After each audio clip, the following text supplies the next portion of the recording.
Welcome to the Love Sessions. I'm Nori, and my beautiful, dynamic, magnificent, sexy, gorgeous, amazing, Wow. genius, diamond, creative co-host is Okay, Lily. okay. I'm not going to be able to fit through the door now. My head is so big. Oh my God, I'm gonna. You know what? You know what's gonna happen? That's gonna be the whole. That's gonna be the whole show. Wow. I'm just gonna say words that define you. Oh gosh. Goodness, hi, Lil. Hello, Nori. So funny. Wow. Yeah, that's. I'm like, wow. Wait. Ooh. Yeah. So this is Love Sessions number 32. 32. Yes. Oh my goodness. We're just rocking along. Oh, Pixie's happy about That was so perfectly timed. very happy. She's celebrating. Listen, if you're going to sit here, you can't do that. Thank you. Whoops. Sorry, guys. Perfectly fine. Oh, so I'm looking at paint colors, and that's, paint is so interesting. Hey, excuse me. Paint is so interesting. It's not like buying a car or getting married, but choosing the color can be so intense. Like you just don't want to make the wrong choice.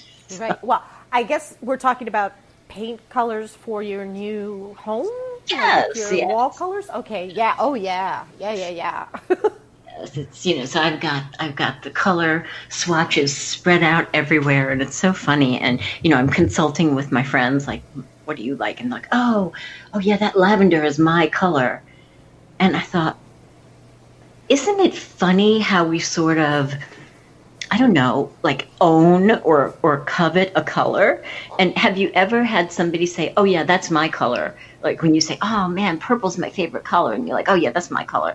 But you feel like a little twinge, like, no, that can't be your color. That's mine. Have you ever felt that? No. Well, the reason I'm going to say no, but I can see how that totally happens, and I've experienced it with people happening. It's funny because I always say purple's my favorite color, and surprisingly, I often get other people saying, "Wow, that's my favorite color too. I love that color too," which I didn't realize purple was such a popular color. But my real favorite color is iridescent. Oh, but I only say that sometimes because usually I get that look, like, right. huh? Like what is that really? Yeah, like, oh, you're one of those. So I just go with purple. Well, nobody can copy you if your color's iridescent. I mean, who would ever say iridescent between somebody who's like really dialed into colors? Right. Yeah. Which is why I kind of just keep it to myself. But I have shared it a couple of times, and like, oh, that's cool. But I know what you're saying. I totally know what you're saying when like, oh, that's my song, or that's my show, or that's my groove. I do say that, like, that's my groove about whatever. Oh, that's kind of nice. That makes it a little more neutral, though. And it's not that every time that would happen, but I think it's just the way somebody says it. Like, oh, that's my color. Like, okay, what do you mean? Okay, like if they're saying it in a way like letting you know, well, you can't use it because it's mine. Yeah, like there's a copyright symbol behind it. Okay. Like, wait a minute. Okay. When did you own the rights to purple? Right. Okay. They say imitation is the highest form of flattery, if that's what that is. I don't know. That's an interesting statement. Mm-hmm. Yeah, that's a really interesting statement. And I think, like most things, you can take it to either extreme. So sometimes it can be, and maybe sometimes not. So I guess it's also how it makes you feel. Like if you're showing someone paint colors and you say, oh, I really like this lavender, and someone says, well, that's my color. Like, how does that make you feel? No, we can't use that. Like, do you actually say to them, well, what does that mean? Can I not use it? Or do you kind of keep that to yourself, like, ooh. Will you not come visit me? Or will you come visit me? Right. Okay, but if it's a compliment, I know high school prom, You didn't want anybody wearing the same dress as you. That was not a compliment back then. Right. Well, again, I didn't go to prom, so. but I did, what, and I was still a heavy girl, and of course, my mother bought this amazing dress in a boutique, and of course, the cheerleader with the to die for body, blonde, just had the same dress on. Had the same dress on. And I was like, oh. Right. But I still had a great time. It was fine. Right. But, in keeping with this thread of the conversation, it wasn't a compliment back then. But I can remember a time where a friend of mine had this fabulous pantsuit. So I'm really dating myself, right? This beautiful pantsuit from A&S. Do you remember A&S? Wow. Right? No comment. Yeah. Abraham and Strauss. And she was so gracious. She was like, of course, go get one. And so at that moment, it was a compliment to her. But at the prom, not so much. Right. Well, yeah. And I can think of times when, it's kind of cool to sort of be twinning with someone. I think if it's agreed by both parties and it's like you're doing it because you're both enjoying doing that, then it's cool. Rather than, feeling like, well, why did that person go and buy that same outfit when they just saw me wearing it? Right. Like that. Right. There's like I said, that statement, you can go in so many different directions with it. Yeah. I mean, isn't there that show that blank, or beach stole my look?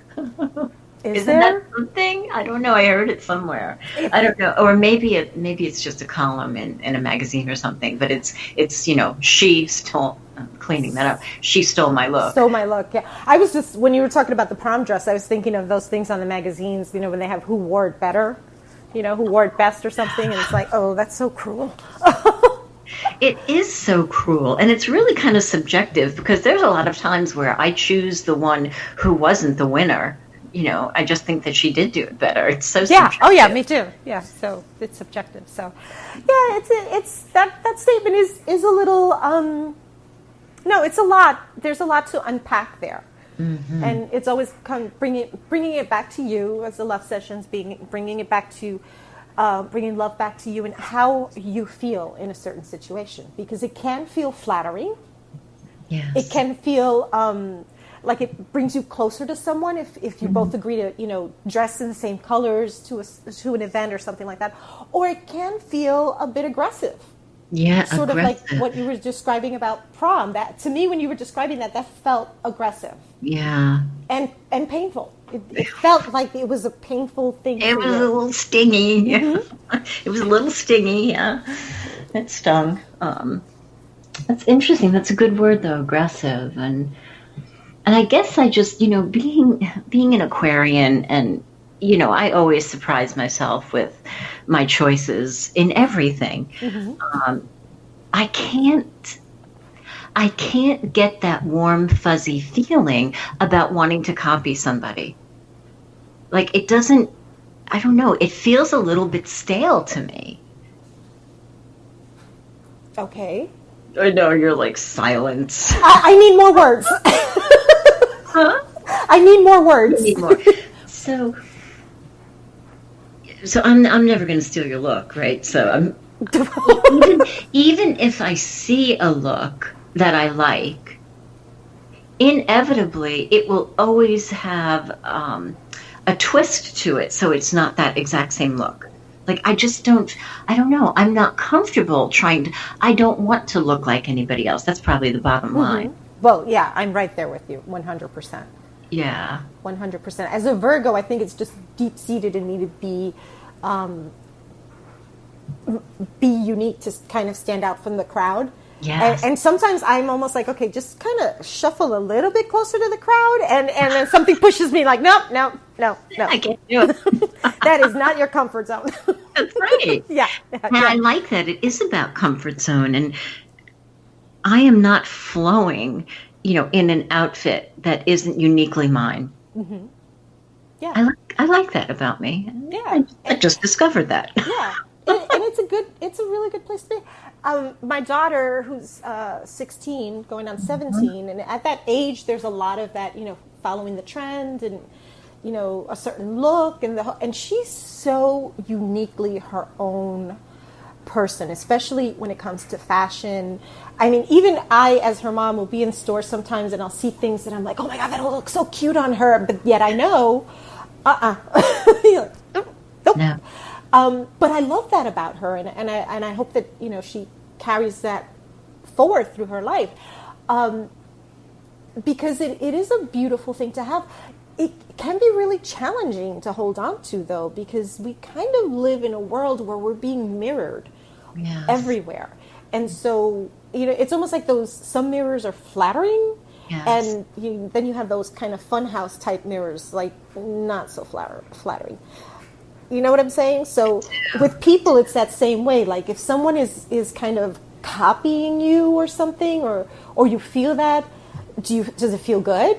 Does it feel like, wow, I'm being a positive influence on this person? Right. Or does it feel like, again, back to that kind of aggressive, like, right. That doesn't feel comfortable.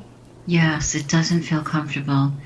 And what was coming when you were saying that is when we reach, for something that another person has, whether it's a look or a paint color or something, we're not really reaching for that exact pair of pants or shirt. We're reaching for a feeling, right? Yes. And I think that's why I don't like to copy other people, because I never get that same feeling the way that I perceive it in the other person. I don't feel it when I put it on. Right? Just like you said, when you go a little bit closer to the crowd, instead of doing your unique style, you're not flowing the way that you usually do. Right. Interesting. Yeah. And, we live in a world of influencers.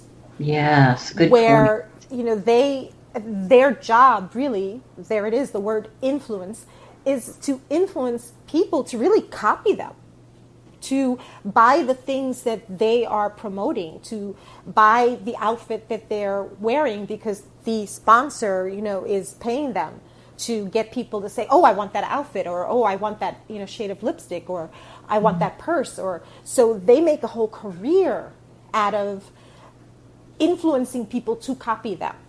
And, isn't that amazing? Right. And if that works for you, then that's fantastic. That's, as long as it feels good and true to you, then that's fantastic. See, that would feel odd to me. But then again, and I know I've had these conversations before, sort of it's a joke of like the single white female syndrome. Did you ever see that movie? Yes. Okay. When someone really starts to copy you, like, even copy your manner of speaking, or, just not even just your clothes. It's just, you start to feel like they're morphing into you. And does that feel comfortable? That feels a little creepy. Yeah. Yeah. And to me, I've learned, because I've had this experience over the years a few times, the closer I am to the person, the more it feels like a betrayal. Interesting. If it's someone that I'm not really close to, like I don't really know this person, I just kind of see them in passing or something, then I might be like, oh yeah, imitation is flattery, blah, blah, blah, that's fine. But if I'm close to the person, to me, it feels like a betrayal, because I'm showing you who I am, but you're not showing me who you are. Ooh, that is so good. That's how it feels to me. Like, I don't want you to mirror me. Yeah. I want you to show me who you are. Like, I'm not even that groovy on that whole, manner of communication of mirroring people. Yes. No, that feels so fake to me. Yes, thank you. I know when someone's doing it, and when I know that someone's doing it, it automatically turns me off. Me too. Because it's like, you're trying to pull me in, you're trying to gain my trust, you're trying to get me to like you, but you're not being authentic. Right. I want to know who you are. Show me who you are. Right. So that's why that's a little weird. You get my trust quicker if you just be you. Right. Yeah. I love that. And, my whole thing is, be you full out, right? No matter, you know, I mean, if you wear bell bottoms when skinny legs are in, or you wear, the pants that come down to your hips when mom jeans are in, it doesn't matter. Just be you. Exactly. I don't have to like it, but you know what? I will respect you and like you. Right. For being yourself, for being authentically you. And I'm going to be pulled to that. I'm going to be like attracted to that in you and be like, wow, I want to hang out with this person. I want to know more about this person because they are so comfortable being themselves. Right. Rather than, don't show up dressed like me. That's weird. Yeah, it is weird. And the love sessions are all about bringing love back to you. Mm-hmm. And I think, my takeaway from this conversation is that imitation, not so much flattery. I don't know. I mean, okay, so when I was living up around the DC area, I held a dinner party, and our condo was beautiful, but the style was kind of rustic and casual. Like the dining room table had benches, and everybody that came to the dinner party wore jeans, and I loved that because they knew that I wear jeans all the time. Mm-hmm. So that was lovely. It was like, I don't know, like a show of support, and that they were comfortable not having to dress up, and I loved that. But the other part, like when Susie Cream Cheese, wore my prom dress, I don't know, not so much. I'm not going to be able to get that image of a block of cream cheese wearing a prom dress out of my head now. Thank you very much. Yeah, it was Philadelphia. Oh, God. Oh, my goodness. So. But yes, I agree 100%. I feel, and I hope that our listeners can take this away, is inspiration, not imitation. Oh, allow yourself to be inspired by the things and the people around you that make you feel good. If you see a woman in a beautiful purple dress and it makes you feel good, then, okay, maybe I'll look good in purple, or maybe I'll look good in that style, but not that color. Or it just made me feel good to see that image. It just made me happy. So inspiration, not imitation. Yes, and I would love to end with this. I had a friend who was a hairdresser, and she was the single most creative, inspired person I think I've ever known. And there was these flowers. I don't know what they are. They're not magnolias. I can't think of what they are. But there were these flowers that were like these fluffy little, not dandelions because they had little shoots growing out of them, but maybe they were mimosas, and making me thirsty. Yeah, right. They were fluffy, and they were kind of pinkish salmon and white. And she went and did her hair. She cut her hair in this amazing spiky style short, right? Mm-hmm. Totally bleached it out and made some of it pink salmon orange. And she was inspired by that flower, and Beautiful. She nailed it. Beautiful. Right? Beautiful. Mm-hmm. Doesn't get better than that. Yeah, it doesn't. It doesn't. And authentically herself.